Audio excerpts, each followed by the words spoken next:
सानाम को सगुन दारा मेधा तेहन दो बद से हेज करते वीडियो बना हुई जेहेतु सितुंग सितुंग कान गया और बद दाणान लका हेज हुईना सियुग को चाबा हुई और नवा दो नवा गे नेसा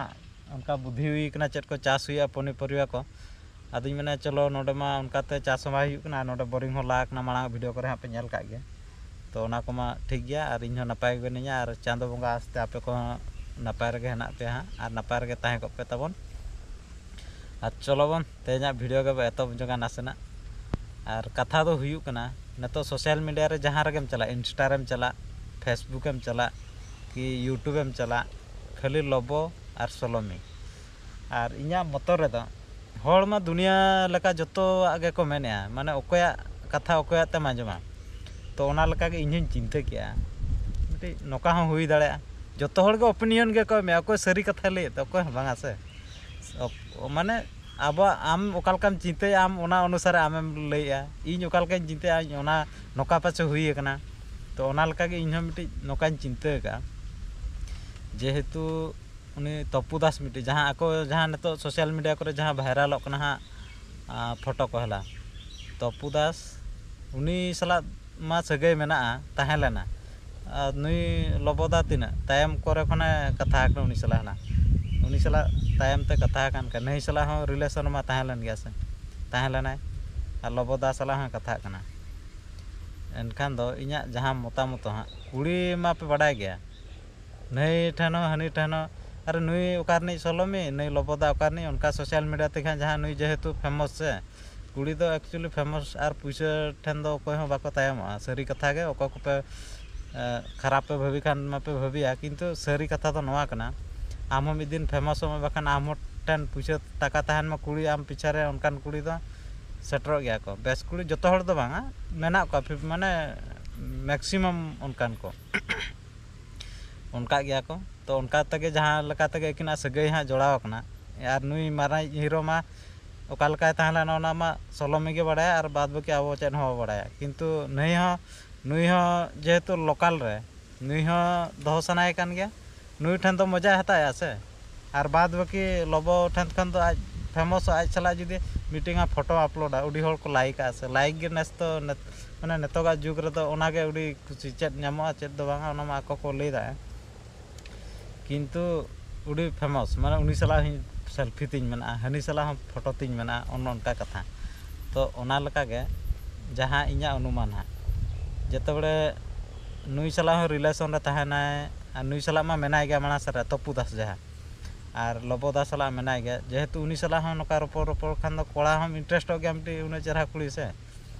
और रोपड़ रोपड़ तक उनका पाले गहिर चिंतन खान दो उनी हो मैंने फोन आय कान वेटिंग को नामे चोको सलाम कथा उनका जहाँ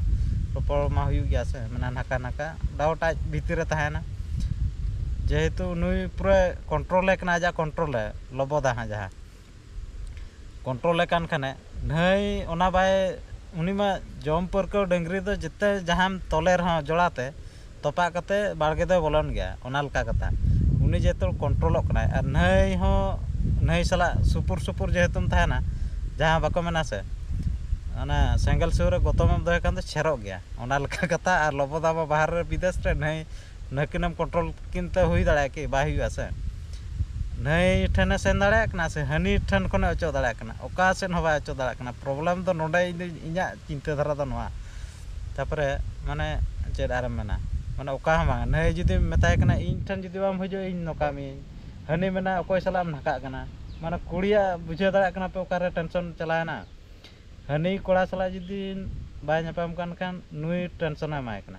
और जुदी नापाम कान खाने नई लबो एमाय कना टेंशन माने ओकोय सलाम कथा कना उनका जहाँ सोशल मीडिया पर आंजमोग कना तो कुड़ी हो बाय कमा और कुड़ी हो बाय कमा कोड़ा हो बाय कमा जेहेतु उनी बापला कते बाकान गिद्रा पिद्रा को मेना को तमा गिद्रा पिद्रा दायित्व को इदी दरकार ओड़ा करे गिद्रा पिद्रा आम बया को ओलोग कना उनको दायित्व को इदी कुड़ी चक्कर दो चेन हो बाम चिका दाड़ा तेहें मजा मिदी हाड़ाम कते दो खाली पारकम हरस छाड़ा चेन हो बाम गाना जहाना जुदी नेतो बेसम कमिया आम नेतो दो फेमस कना बेस जहाँ मिट्टी कथाम लिया अब दुनिया समाज रिन हड़ को आंजम को गिद्रा को आम ठेन को मोटिवेट को माने आम गे से बाम ओल्ला बखान चेन हो बा किंतु मिट्टी नोका ते हो हुई दाड़ा बाखान आपे दो निहती ऑलप पे इन बांग ऑल कते रह निनाई नके दाड़ा आपे जुदी ऑल कते आर चेट बापे चिका दाड़ा ओना हो मिटिस मेना मोटिवेट दाड़ा को मोर को आम कुड़ी पिछरम दौड़ अचुरा चेन हो आर आपड़ा रिन होड़ आम दे तको आम बोया तको को मेने को लोबोदा दो प्लालना बाले बड़ा चेन हो अरे दुनिया हड़ पे एड़े दाड़ा को अतु हड़ आर